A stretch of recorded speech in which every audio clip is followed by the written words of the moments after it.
Kusangana kwatiri kuita zvekare pano paHatirari 263 kana uchiri munyowani pathis YouTube channel kusubscribe mahara wotena on the notification bell uyezve malikes enyu akatikoshera zvikuru zvinobatsira kuti vhidhiyo rineri ringe richifamba kuhama neshamwari. Sekuziva kwamunozviita vadikani handinonokuzivisai manews updates ezvinhu zviri kuitika munyika yedu yeZimbabwe. Ndinokasika kumhanya nawo kuitira kuti muzive zviri kuitika munyika yedu yeZimbabwe. Ma-updates kana uchiri munyowani pathis YouTube channel, ma-updates panapa tinoita ekubatanidza. Tinoita kuti muwane news dzakati wandei pasame video nekuti ndakarigira kumabatanidza pane pamunozotadza kuziva kana ndisina kumabatanidza panapa this YouTube channel. Nyanda ndozvamuzoona nhasi. First update inyaya yemvura yakanaya kuGokwe kuChitekete. Hongu vanhu vari kuchema mvura kuti mvura ndainaye gore rino yatofa nenzara here apo mvura yacho nekutochera chaiyo inenge ichinetsa. Zvisinei, mvura kuChitekete nezuro yakanaya zvine simba yakakukura dzimba dzevamwe vanhu. Zvatarisivha sofa ndezvekuti hapana hapo afa asi vakakuvara varipo, chingoti get well soon kune vakakuvara. Ndiwo mapictures amuri kuona pascreen, amwe mapicture amuri kuona pascreen apapa edzimba dzakakukurwa nemvura. Ende vanga vachichema vachiti zvirimwa zvacho zvakabva zvasiiwa zvaparadzwa, hapasisina zvese zvakakukurwa zvakaenda. Zvaitika kuGokwe kuChitekete ndokwatarisivha sad news dzakaita seidzi. Pekurara chaipo unopashaya nekuti zvese zvakukurwa kana uri kuona zvinosiririsa, zvinorwadza zvikuru. Ini ndangopiwawo nyaya sezvairi, vanhu vanokasika kundizivisawo nyaya kuti Hatirari titaurirewo nyaya iyi kumhuri yeZimbabwe vazive dambudziko ratakasangana naro iko kuGokwe kuChitekete. Next update dakubata nyaya paMozambique apapa. Ndo nyaya dakubata. Ndofunga vazhinji vanga vachiziva kuti kuMozambique kwanga kune ma-election aiitwa ikoko. Zvisinei, ma-election aya aiitwa kuMozambique, pane part yaitonga inonzi iyo Frelimo. Frelimo spelling yamanonga ndazotadzawo but inonzi Frelimo. So part iyi yaitonga kuMozambique inonzi Frelimo iyi vanhu havaide asi ndo yakanzi yahwina.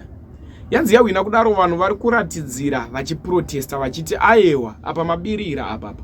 Isusu hatina kuvhotera pati iyi seMozambique, isusu nyika yedu yeMozambique hatina kutomboivhotera. Takatarisa 90% yemunyika imomo iri kuprotesta ichiti Frelimo ndaibve pachigaro hatichaide. Zvisinei, kuprotesta kwavari kuita vari kupisa mota dzevanhu, vachipisa magonyeti aya anenge achibva kune dzimwe nyikawo achipindawo kuMozambique ikoko. Vari kupisa zvese, havasi kutarisa kuti munani muna nhingi, vari kungopisa vachiti isusu tikuratidzira pabhodha. Vakasvika vakakanda matombo vachiparadza zvinhu zvakawanda. Ende ma-election aya abuda, vakataura shoko rekuti isusu tiri ready kufa kana kusafa zvangofanana, chamuka inyama, tese tiri ready senyika yeMozambique. Ndo mutauro wavaita vasati vatanga kuratidzira. Pakazobuda ma-election ende zveshuwa zvavakataura ndo zviri kuitika kuMozambique.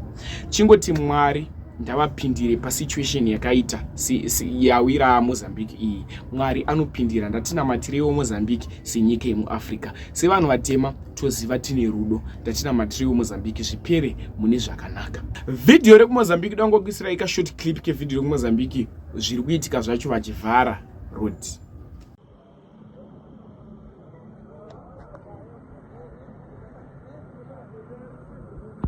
Guys, IBOT is blocked. Yeah, we have 3 tippers burning here.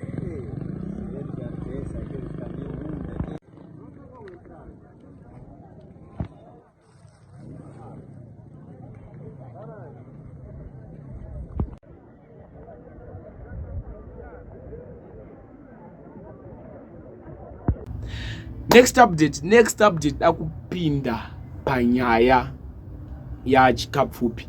Kapfupi akaita accident. Chakaita kuti mhuri yeZimbabwe izive kuti Kapfupi akaita accident DJ Shugeta. DJ Shugeta ndiye munhu ari close naKapfupi, anowanzofamba naKapfupi, saka akazivisa mashoko achiti Kapfupi aita accident akakuvara musoro nechest. Ari kuda maprayers kubva kumhuri yeZimbabwe kuti akasike kupora, akasike kurecover. Mota yaita nayo accident imota iya Aqua yakatengwa navaSewick neuchivhayo. Ndo mota yakaita accident. Chikoti kuna Kapfupi get well soon, Mwari anopindira. ndaakasike kurikavha, Mwari anopindira pasituation yakaita seyakawira kapfupi. Tapererwa tisisina tariro, Mwari ndo pavanotangirawo ipapo. Mwari ivaina kapfupi akasike kupora. Semuri yeZimbabwe ndinoshuvirawo kuti mise mucomment section maprayers muchitiwo kuna kapfupi ngaapore nenyasha. Mwari vanonzwa zvichemo zvevanhu. Much love.